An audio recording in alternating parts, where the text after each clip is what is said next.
बहुत बहुत धन्यवाद। आज सक्सेसफुल इंडस्ट्री 2023 का पुरस्कार देकर आपने मेरा सम्मान किया है। इसके लिए आप लोगों को मैं मन से धन्यवाद करता हूँ।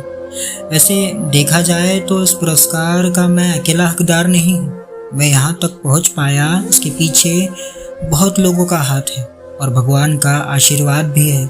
मेरे माँ पापा ने मैं अच्छी पढ़ाई करके बड़ा आदमी बन सकूं, उसके लिए उन्होंने जो कष्ट सहे हैं वह मैं कभी नहीं भूल सकता। मेरे सभी दोस्तों ने मुझे दिया हुआ प्रोत्साहन और वक्त पड़ने पर आर्थिक और हर तरह से कितनी मदद की है उसका मैं अंदाज़ा भी नहीं लगा सकता। वैसे ही शादी के बाद मेरी पत्नी का दिया हुआ साथ, उसके लिए मेरे पास शब्द ही नहीं है।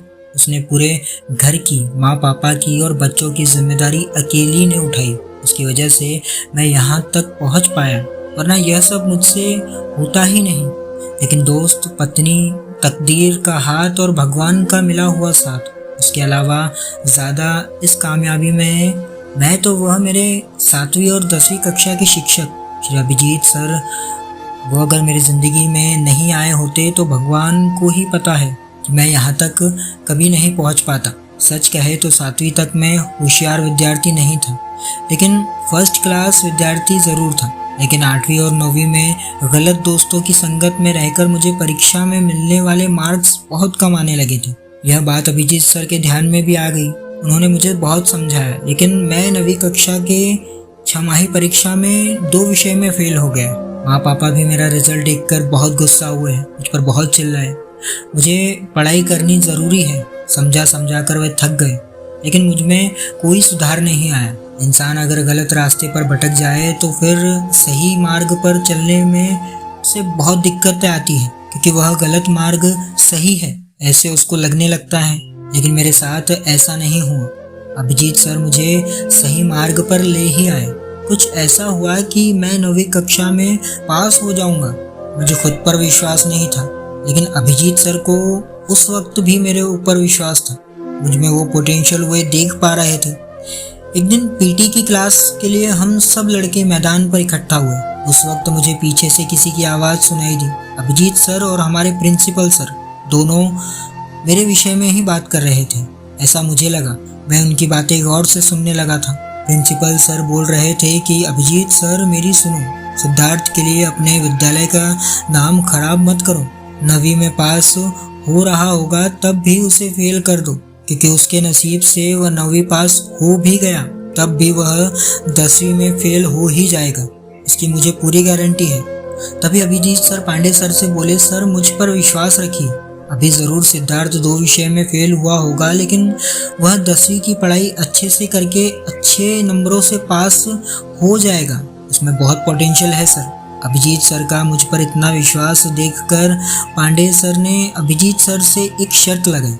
अभिजीत सर, अगर आपको सिद्धार्थ पर इतना ही भरोसा है तो फिर ठीक है, लेकिन वह अगर 10वीं में फेल हो गया और उसकी वजह से हमारे विद्यालय का रिजल्ट अगर खराब आया तो आपको आपके ओवर कॉन्फिडेंस की वजह से सजा दी जाएगी और खुद आपको इस्तीफा देना होगा, इस विद्यालय को छोड़कर जाना होगा। बोलो, मंजूर है आपको अभिजीत सर? अभिजीत सर ने एक पल भी नहीं सोचा और पांडे सर की शर्त स्वीकार कर ली और दोनों बातें करते करते वहां से चले गए। अभी मुझसे ही शर्म आने लगी थी।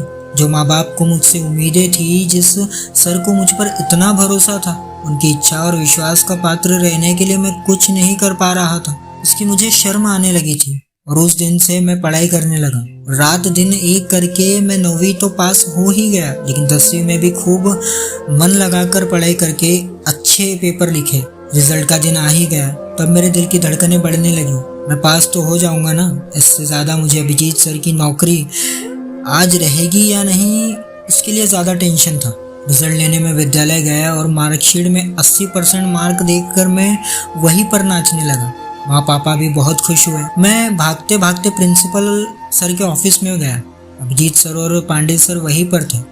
मैंने अभिजीत सर को जोर से गले लगाया और उनको बोला, मैंने आपकी नौकरी बचा ली सर, आपकी नौकरी नहीं जाने दी। मेरे वह शब्द सुनकर दोनों मैं क्या बोल रहा हूँ यह समझ पाए, इससे पहले मैं ही बोल पड़ा कि सर, आपने पांडे सर की शर्त स्वीकार की थी कि अगर मैं 10वीं फेल हो गया और मेरी वजह से विद्यालय का रिजल्ट खराब आया तो आप इस्तीफा देकर यह विद्यालय छोड़ देंगे। यह सुनकर अभिजीत सर और पांडे सर जोर जोर से हंसने लगे और पांडे सर मुझसे बोले कि तू वह सब अभी तक भूला नहीं है। अरे ऐसा कभी हुआ है क्या कि एक विद्यार्थी फेल हो जाए और उसकी वजह से शिक्षक को इस्तीफा देना पड़े? अरे यह अभिजीत सर का ही आइडिया था। उन्होंने ही मुझे ऐसी शर्त रखने के लिए कहा था। हम जानबूझकर तुम्हें सारी बातें सुना कर तुम्हारे इतने नज़दीक खड़े होकर यह सब बोल रहे थे और उनको चाहिए वैसा रिजल्ट उनको मिले तो यह सब सुनकर तू अच्छे से मन लगाकर पढ़ाई करने लगेगा। यह सब उनका ही प्लान था। तुमने 10वीं कक्षा में अच्छे नंबरों से पास होकर वो कर दिखाया। मुझे फक्र है तुम पर। ऐसे अच्छे शिक्षक और उत्तम विद्यार्थी वाले विद्यालय का प्रिंसिपल मैं हूँ। पांडे सर की यह बातें सुनकर मेरी आंखें भर आई। ऐसे शिक्षक मुझे मिलने की वजह से मैं यहाँ तक का रास्ता आराम से पार कर पाया हूँ, यह सब सिद्ध कर पाया हूँ। वह बोलते हैं ना कि अच्छा गुरु मिले तो शिष्य का जीवन सोना कर देता है। यह बात सच है। शिक्षक यह सिर्फ खुद का संसार चलाने के लिए पैसे कमाता है, इस उद्देश्य से नहीं पढ़ाता है, बल्कि वह एक अच्छा समाज बनाने का कार्य करता है। और जब तक ऐसे शिक्षक हमारे देश में हैं तब तक हमारे देश का भविष्य उज्जवल ही रहेगा। इसमें कोई थोड़ा सा भी शक नहीं है। आज अभिजीत सर हमारे साथ नहीं है, लेकिन वह जहाँ भी होंगे वहाँ से ज़रूर यह प्रोग्राम देख रहे होंगे। तो कृपया करके सब खड़े होकर अभिजीत सर को स्टैंडिंग ओवेशन देकर उनका सम्मान करें, ऐसी मेरी इच्छा है। सब लोग खड़े होकर जोर से तालियों की आवाज़ करते हुए एक सुंदर प्रोग्राम का अंत करते हैं। दोस्तों, दिल में उतर जाने वाली रोज़ रोज़ ऐसी कहानियाँ सुनने के लिए अभी हमारे चैनल को सब्सक्राइब कर लीजिए।